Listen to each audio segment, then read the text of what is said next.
Je crois vraiment aux choses que je vais vous dire car elles ont marché pour moi et j'aurais aimé les connaître lorsque j'avais 21 ans. Il n'y a que 3 règles que vous devez suivre. La vie n'a pas à être compliquée. Nous nous compliquons trop la vie. Je vais faire 5 suppositions sur les personnes présentes dans cette pièce aujourd'hui. Je suis prêt à parier que vous voulez réussir votre vie professionnelle. Je suis prêt à parier que vous voulez réussir votre vie personnelle. Je suis prêt à parier que vous avez besoin de vous sentir utile. Je suis prêt à parier que vous voulez vous sentir en sécurité pour votre avenir. Et le 5e point est que je suis prêt à parier que vous voulez aller au paradis. Je vais maintenant vous donner un plan simple pour réussir les 5, parce que vous n'avez pas besoin de sacrifier votre vie religieuse ou votre vie personnelle pour réussir professionnellement. Tout est lié et ce n'est pas compliqué. J'ai toujours essayé de ne jamais me compliquer la vie. Vous rendez-vous compte qu'un arc-en-ciel comporte seulement 7 couleurs ? Seulement 7. Regardez ce que Michel-Ange a réussi à faire avec ces 7 couleurs. Il existe seulement 7 notes de musique. Regardez ce que Beethoven a réussi à faire avec ces 7 notes. Il existe seulement 10 chiffres. Regardez ce que Bernard Madoff a réussi à faire avec ces 10 chiffres. Le point que je veux soulever est que la vie n'a pas à être compliquée. Vous avez besoin de 4 choses dans votre vie. Et s'il vous manque une de ces 4 choses, vous ressentirez un vide énorme. Premièrement, tout le monde a besoin d'avoir quelque chose à faire. Deuxièmement, tout le monde a besoin d'avoir quelqu'un à aimer. Troisièmement, tout le monde a besoin de croire en quelque chose et dans mon cas, je crois en Jésus-Christ, notre Seigneur et notre Sauveur. Et le 4e point dont vous avez besoin dans votre vie est que vous devez avoir un but à atteindre. Que voulez-vous faire maintenant ? Ayez des buts et des rêves ambitieux. Je crois que c'est absolument essentiel. Ne reproduisez pas les erreurs que j'ai commises. J'ai fait beaucoup de choses stupides dans ma vie, mais laissez-moi vous révéler la bêtise que je regrette le plus.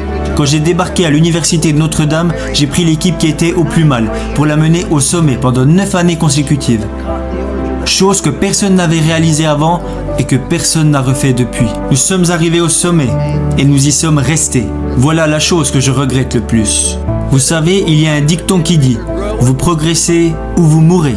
Soit l'arbre grandit, soit il meurt. » Il en va de même pour votre mariage, il en va de même pour votre business ou pour vous-même en tant que personne. Et je ne dis pas ça parce que je suis vieux, même si maintenant mes bougies d'anniversaire coûtent plus cher que mon gâteau.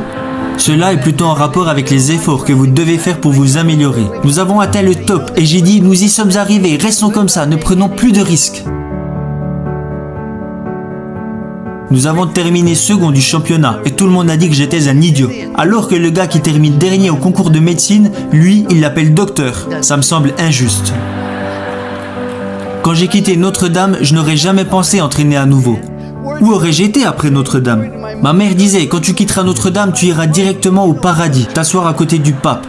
Tu n'auras plus l'âge d'entraîner. Alors, je suis parti vivre dans une ville où l'âge moyen ne faisait qu'augmenter. Et là, ce que j'y ai découvert est que je n'étais pas fatigué d'entraîner. Vous devez avoir un but, un rêve à atteindre. Et même si vous avez déjà accompli de grandes choses, qu'en est-il à présent ? Je vais vous dévoiler un plan simple pour réussir les 5 hypothèses que j'ai faites au début de ce discours. Je crois vraiment aux choses que je vais vous dire car elles ont marché pour moi et j'aurais aimé les connaître lorsque j'avais 21 ans. Il n'y a que 3 règles que vous devez suivre. Règle numéro 1, faites ce qui est bien. Faites le bien, évitez le mal et si vous avez un doute, regardez dans la Bible. Je ne crois pas que c'est bien de retrouver le portefeuille d'un coéquipier avant même qu'il l'ait perdu. Ça s'appelle du vol, mon garçon. Je l'ai trouvé, oui, mais il ne l'avait pas encore perdu. Faites ce qui est bien. Il n'y a jamais de bon moment pour faire de mauvaises choses. Et il n'y a jamais de mauvais moment pour faire de bonnes choses. Faites le bien et soyez honnête avec vous-même. Jeunes gens, profitez de la vie, amusez-vous. Vous allez avoir des problèmes, vous allez rencontrer des difficultés. Ça fait partie de la vie. Ce n'est pas parce que vous êtes diplômé que vous n'aurez pas de problème. Et ne racontez pas vos problèmes à tout le monde. Savez-vous que 90% des personnes n'en ont rien à faire ? Et les 10 autres pourcents sont contents que vous les ayez, alors vous feriez mieux de les garder pour vous. Vous allez avoir des problèmes, alors amusez-vous dans tout ce que vous faites. Et si vous aimez vraiment ce que vous faites, les gens prendront du plaisir à être à vos côtés. À chaque fois que je me réveillais les jours de match, je me disais aujourd'hui sera une journée incroyable. Et je le pensais vraiment, car si vous aimez vraiment ce que vous faites, les gens prendront du plaisir à être à vos côtés.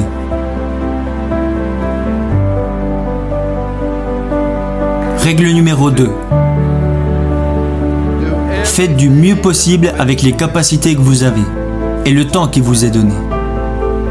Vous savez, tout le monde n'a pas les capacités d'être en équipe première. Mais tout le monde se doit de donner le maximum qu'il est capable de donner. Si vous voulez échouer, alors vous avez le droit d'échouer. C'est ça qui est génial dans ce pays. Vous n'avez pas le droit de faire échouer les autres si vous n'exploitez pas au mieux vos capacités. Vous avez mis un enfant au monde. Vous avez un business. Vous avez rejoint une équipe. Vous avez des obligations et des responsabilités envers d'autres personnes. C'est pourquoi vous vous devez de donner le maximum de ce que vous êtes en mesure de donner dans tout ce que vous faites. Ce n'est pas compliqué. Vous savez, jeunes gens, je suis né avec une cuillère d'argent dans la bouche. Je suis né à Follansbee, en Virginie occidentale. Je suis repassé à l'endroit où je suis né hier, vers 22h30. Je suis né dans la cave de ma maison, mis au monde par le docteur McGraw. Nous n'avions qu'un lit pour moi, ma sœur et mes parents. Nous avions une demi-baignoire et une petite cuisine. Et nous avons vécu dans cette maison pendant plus de 7 ans. Il n'y avait pas d'aide sociale à l'époque, nous n'avions pas de coupons alimentaires et nous n'avions pas d'argent de côté. Mais j'ai toujours eu assez à manger, parce qu'à chaque fois que je voulais me resservir, mon père me disait « Non, tu en as déjà eu assez ». Mais la raison pour laquelle je dis que je suis né avec une cuillère d'argent dans la bouche, mon père avait arrêté l'école en CM1, voilà toute l'éducation qu'il avait. Alors pourquoi je vous dis que je suis né avec une cuillère d'argent dans la bouche ? C'est parce que mes parents m'ont appris que la vie est une question de choix et qu'ils soient bons ou mauvais, ce sont vos choix qui vous définissent. Alors ne blâmez jamais les autres, car si vous recevez une bonne éducation et que vous êtes prêt à travailler dur et à surmonter les problèmes et les difficultés, alors dans ce grand pays, vous pouvez accomplir des choses extraordinaires. Voilà pourquoi je dis que je suis né avec une cuillère d'argent dans la bouche.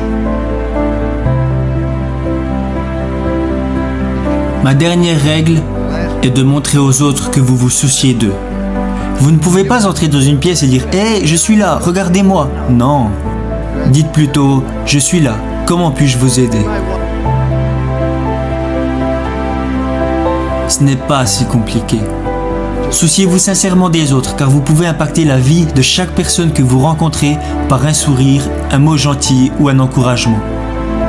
Parce que vous voyez, quand vous faites de bonnes choses, les gens seront toujours plus à même de vous faire confiance.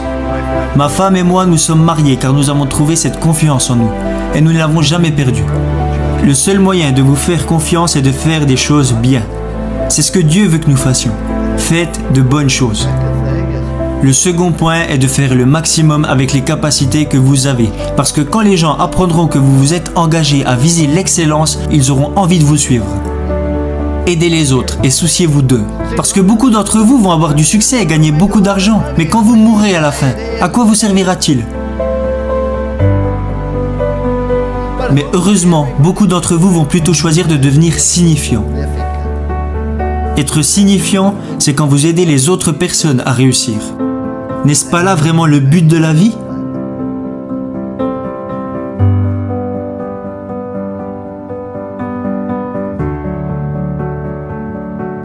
J'aurais aimé connaître ces 3 règles lorsque j'avais 21 ans et je les utilise maintenant depuis plus de 40 ans. C'est pour cela qu'il y a une statue de moi devant l'école, même si je pense qu'ils l'ont plutôt mise là pour que les pigeons puissent se reposer. Mais si vous la regardez bien, il y a 3 mots inscrits au pied de cette statue. Confiance, engagement, amour.